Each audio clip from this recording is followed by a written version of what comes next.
மக்கள் அனைவருக்கும் வணக்கம். Welcome to my channel. நான் முத்துக்குமரேசன் பேசுகிறேன். இன்றைக்கி நாம் இந்த வீடியோவில் 2 விஷயங்களை பற்றி பேச போகிறோம். ஒன்று பார்த்தீங்கன்னா, டிஎம்கே வைஷ்ணவி அவர்கள் தளபதி விஜய் அவர்களை பற்றி கேலி பண்ணி கிண்டல் பண்ணி ஒரு பதிவை வெளியிட்டிருக்காங்க. அதாவது தளபதி விஜய் அவர்கள் 2 கிலோமீட்டர் வரைக்கும் ரேம் வாக் போவாராமா. ஆனால் மக்களை சந்திக்க நேரம் இல்லையா, மக்கள் கூட ஒரு வாக் போகலாம்ல, அந்த அளவுக்கு முறையாக இருக்கா அப்படின்னு சொல்லிட்டு ஒரு கிண்டல் பண்ணி ஒரு பதிவை வெளியிட்டிருக்காங்க.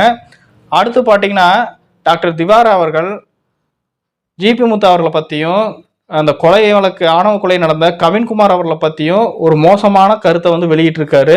அது என்ன கருத்து, அது எந்த மாதிரியான கருத்து, அவருக்கு அந்த கருத்தை வெளியிட்டதுக்கப்புறம் அவருக்கு என்னவெல்லாம் நடந்திருக்கு அப்படிங்கிறத பற்றி இந்த வீடியோவில் நம்ம பேச போகிறோம். வாங்க வீடியோக்குள்ளே போகலாம். ஆக்சுவலி என்ன நடந்ததுன்னு முதல்ல பார்த்துருவோம்.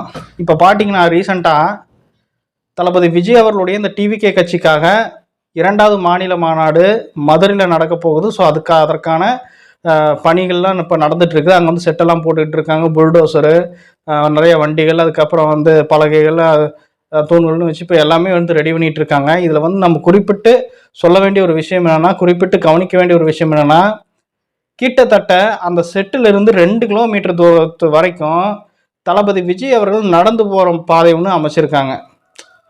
கிட்டத்தட்ட 2 கிலோமீட்டருங்க. 2 கிலோமீட்டர் தூரத்துக்கு தளபதி விஜய் அவர்கள் நடந்து போயிட்டு எல்லாத்தையும் பார்த்து பேசுகிற மாதிரியான ஒரு செட்டப் அங்கே ரெடி பண்ணி வச்சுருக்காங்க.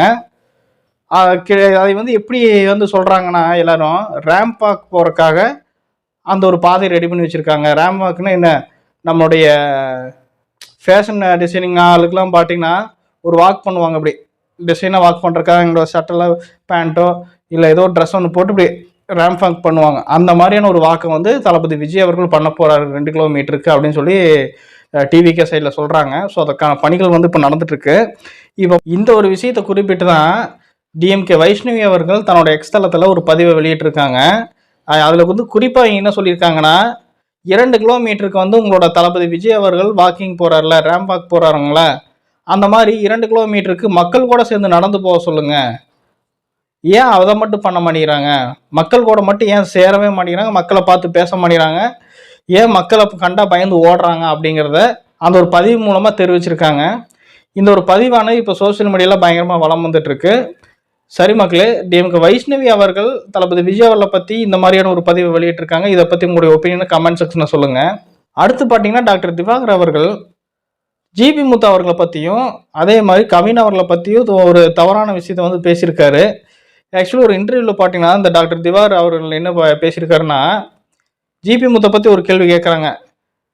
ஐயா திவாகரே, நீங்கள் இந்த மாதிரிலாம் நடிப்புங்கிற பேர் என்னமோ பண்ணுறீங்க, இதை பற்றி ஜிபி முத்து அவர்கள் ஒரு வீடியோ வெளியிட்டிருக்காருல்ல, இதை பற்றின உங்களோட ஒப்பீனியன் என்ன அப்படின்னு சொல்லி கேட்கும் பொழுது, ஜிபி முத்தை பற்றிலாம் பேசாதீங்க, ஜிபி முத்து அவர்லாம் என் லெவலே கிடையாது, அவரெல்லாம் ஒரு ஆளே கிடையாது, அவரெல்லாம் கீழ் ஜாதி, அவரை பற்றி பேச வேண்டாம், அவரெல்லாம் எனக்கு கீழே தான் அப்படின்ட்டு திவாகர் அவர்களும் அந்த ஒரு பேட்டியில் தெரிவிச்சிருக்காரு.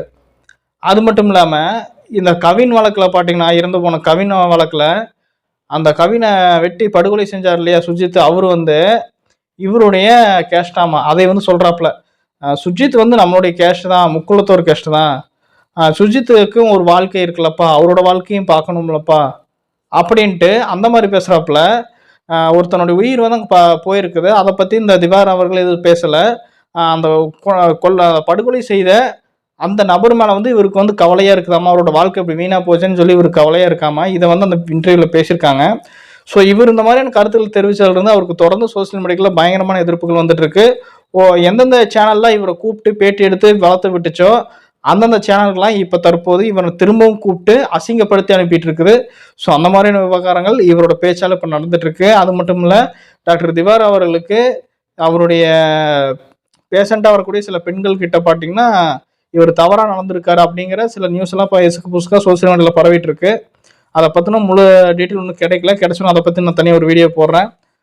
சரி மக்களே, டாக்டர் திவாகர் அவர்களுடைய இந்த கேவலமான செயலை பற்றி உங்களுடைய ஒப்பீனியன் கமெண்ட் செக்ஷனில் சொல்லுங்கள். மறக்காம ஜிபி முத்து அவர்களை பற்றி இப்படி தவறாக்கி ஜாதியை பற்றி பேசியிருக்காரு, அதை பற்றி உங்களுடைய ஒப்பீனியன் கமெண்ட் செக்ஷனில் சொல்லுங்கள். மறக்காம இந்த வீடியோக்கு லைக் பண்ணிட்டு என்னோட சேனல் சப்ஸ்கிரைப் பண்ணுங்கள். நான் மீண்டும் அடுத்த ஒரு டாபிக் உங்களுக்கு சந்திக்கிறேன். நன்றி, வணக்கம்.